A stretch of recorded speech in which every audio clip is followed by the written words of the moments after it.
Welcome back to Narrations. Tonight's story is awkward, nostalgic, tender, and quietly emotional. A rom-com that looks silly on the surface but hides a very real ache underneath. Never Been Kissed isn't really about going back to high school. It's about rewriting a memory that never healed, and giving someone the chance to finally be seen. This is the story of Josie Geller. High school leaves marks. For some people, those marks fade into nostalgia. Softened by time, filtered through laughter and fond memories. For others, they stay sharp, lodged deep beneath adulthood, resurfacing when least expected. For Josie Geller, high school never really ended. It's where she learned what it feels like to be invisible. Not quietly invisible, but painfully so. The kind of invisibility where you exist in the room but never in the conversation. Where you watch friendships form and romances bloom from the outside, always one step behind, always hoping the next moment will be different. Josie tried. She really did. She tried to dress right, speak right, fit in just enough to be noticed. But confidence never arrived when she needed it. Her timing was always wrong. Her voice always slightly too eager, too unsure, too much. She wanted what everyone else seemed to get effortlessly: belonging. High school hallways were cruel in their simplicity. Popular kids moved easily, laughter trailing behind them. Others orbited them, desperate for attention. And then there were people like Josie, lingering at the edges, watching, learning, wishing. The loneliness wasn't loud. It was constant. The worst of it came on prom night. Josie dressed carefully, rehearsed hope in the mirror, told herself that maybe this would be the night everything changed. She waited. She smiled when spoken to. She tried not to show how desperately she wanted to be chosen. But no one came for her. The gym emptied. The music stopped. The lights dimmed. And Josie was left standing with the unbearable understanding that she wasn't just overlooked, she was forgotten. She left high school carrying that moment with her. Years passed. Josie grew up. On paper, she did well. She became a copy editor at a respected Chicago newspaper, smart, capable, detail-oriented. She loved words. Loved shaping stories, correcting mistakes, making sense of chaos through language. But confidence still didn't come easily. Josie lived carefully. She avoided attention. She stayed on the sidelines professionally and personally. Romance felt theoretical, something other people fell into naturally, without fear or overthinking. She watched life happen more than she lived it. When her editor pitches a bold assignment, sending a reporter undercover into a high school to write about modern teenage life, Josie never imagines she'll be chosen. But she is. And the suggestion alone makes her chest tighten. Going back to high school feels impossible. Like stepping back into a version of herself she's worked hard to bury. But it's also an opportunity. A chance to prove herself, to step into something bigger than the safety of the copy desk. Josie agrees. And the moment she walks into the school, the past floods back. The lockers. The noise. The social order that hasn't changed at all. Popular kids still move in packs. Outsiders still hover near walls. The same rules apply. Only now, Josie is older, carrying years of unresolved emotion into a space that once broke her. She tells herself she's different now. But old instincts return instantly. She's awkward again. Unsure again. Overthinking every interaction. Watching instead of participating. Trying to remember how teenagers talk while struggling not to sound like herself. She doesn't fit anywhere at first. Not with the popular crowd. Not with the outsiders. Not even comfortably with the students who remind her most of her younger self. She floats between groups, observing, recording, pretending, but the pretending costs her more than she expected. And then there's Sam Coulson, her English teacher. Sam is warm, attentive, quietly encouraging. He believes in emotional honesty and self-expression. He listens when students speak, really listens, and responds with care rather than authority. When Sam talks to Josie, something shifts. He sees her as thoughtful, intelligent, worth hearing. He encourages her writing, her perspective, her voice, things Josie spent her teenage years being told didn't matter. For Josie, the attention is disorienting. It feels healing. And dangerous. She begins to open up around Sam, cautiously, instinctively, forgetting, sometimes, that this connection exists inside a lie. She's not a teenager. She's not who she claims to be. And the closer she gets, the heavier the secret becomes. At the same time, Josie begins to experience something she never had before. Visibility. The popular crowd notices her.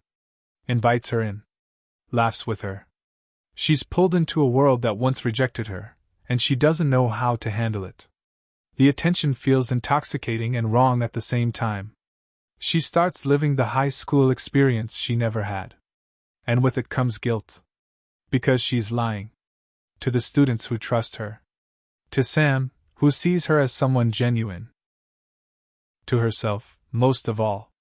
Her younger brother Rob watches from the sidelines, protective, skeptical, deeply aware of the damage high school once did to Josie. He worries that she's reopening wounds instead of healing them.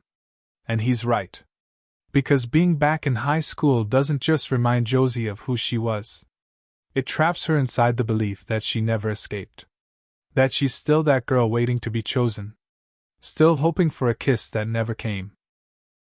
Still measuring her worth by attention she didn't receive. The assignment that was supposed to be professional becomes painfully personal. And Josie doesn't yet realize how much she's risking, or how close she is to finally confronting the moment that defined her. Living inside the lie becomes exhausting. Josie doesn't notice it all at once. It happens gradually, the way emotional weight always does. At first, pretending feels manageable. She tells herself she's just doing her job, just observing, just writing. But as the days pass, the boundary between assignment and identity begins to dissolve. High school stops feeling like research. It starts feeling like home, and that terrifies her. Josie slips more easily into the role of a teenager than she ever expected. The slang comes back. The rhythms of the day, bells, lunch periods, passing notes, start to feel familiar again. And with familiarity comes something dangerous. Comfort. She's invited to parties. Pulled into conversations. Included. For the first time in her life, she isn't hovering at the edges of teenage life. She's inside it. And she likes it. That realization fills her with guilt. Because every laugh, every shared secret, every moment of belonging is built on a lie.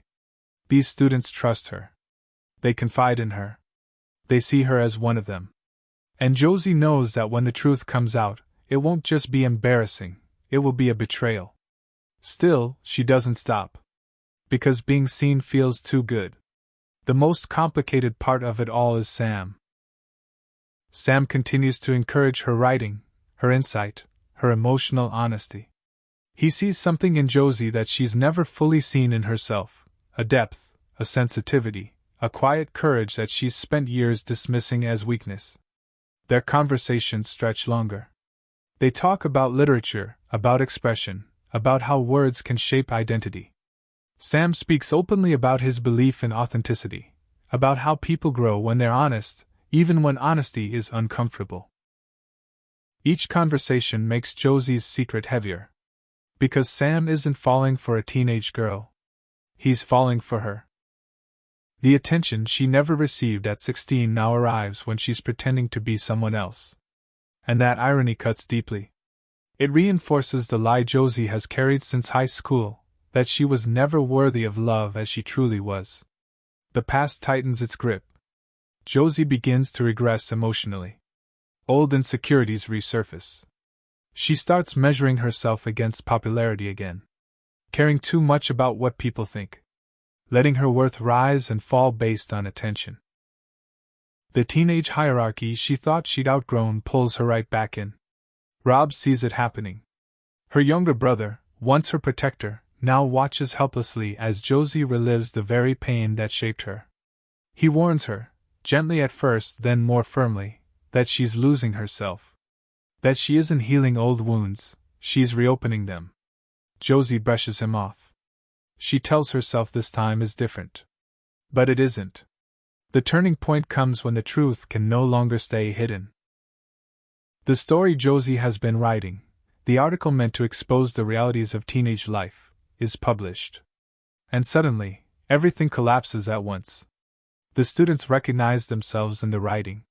The teachers connect the dots. The realization spreads like shock through the school. Josie isn't one of them. She never was. The fallout is brutal. The students feel humiliated, used, exposed. The trust they placed in her evaporates instantly. The same halls that once felt welcoming now feel hostile. Whispers follow her. Eyes turn cold. And then Sam finds out. The disappointment on his face is worse than anger. He doesn't shout. He doesn't accuse. He simply looks at her, and the silence is devastating. Josie tries to explain. She stumbles through apologies, through justifications that sound hollow even to her own ears. She tells him it started as an assignment. That she never meant for it to go this far. But intent doesn't erase impact. Sam tells her what hurts most, not that she lied, but that she took something genuine and turned it into performance. That she let him believe he was connecting with someone real, while holding back the truth that mattered most. Josie is exposed in every possible way. Professionally. Emotionally. Personally. She leaves the school in humiliation, carrying the full weight of what she's done, and what she's lost. For a while, everything goes quiet. Josie retreats inward. She avoids work. Avoids mirrors. Avoids the version of herself she doesn't recognize anymore. The high school wounds she thought she could rewrite now feel deeper than ever. But something unexpected happens in that silence. Reflection. For the first time, Josie stops trying to fix the past. She stops chasing validation. Stops performing for approval. Stops wishing she could be someone else. She begins to understand something she never allowed herself to see. That teenage Josie wasn't unlovable. She was lonely. She was sensitive in a world that rewarded confidence. She was earnest in a space that valued performance. She was never broken, just unseen. And that wasn't her fault. This realization doesn't arrive dramatically. It settles. Quietly. Josie decides to do the one thing she never did in high school. She chooses herself. When she returns to the school one last time, it isn't as a reporter or a student. It's as herself. She stands in front of the students she deceived, her voice shaking but steady. She doesn't defend herself. She doesn't minimize the hurt she caused. She apologizes, honestly, openly, and acknowledges the damage without excuse. And then she tells the truth she's been carrying since she was 16. That she was invisible once. That she never felt chosen. That she never felt worthy. She admits that pretending to be one of them wasn't about a story. It was about healing something she never faced. The room is quiet. Not forgiving. But listening. And that's enough. The final moment comes at the baseball field. The place where Josie's high school heartbreak first cemented itself. The night she waited for a kiss that never came. This time, she doesn't wait. She stands in front of everyone, not as a girl hoping to be chosen, but as a woman who finally chooses herself. She speaks openly. Awkwardly. Honestly. And when Sam appears, the moment isn't about romance. It's about truth. Sam doesn't kiss her because she asked for validation. He kisses her because she showed up as herself, vulnerable, flawed, real. And that makes all the difference. Never Been Kissed isn't really about going back to high school. It's about going back to the moment you decided who you were, and choosing again. Some wounds don't heal when time passes. They heal when you finally stop blaming yourself for them. Thank you for listening. If you enjoyed this narration, please like, share, and subscribe, and I'll see you in the next story.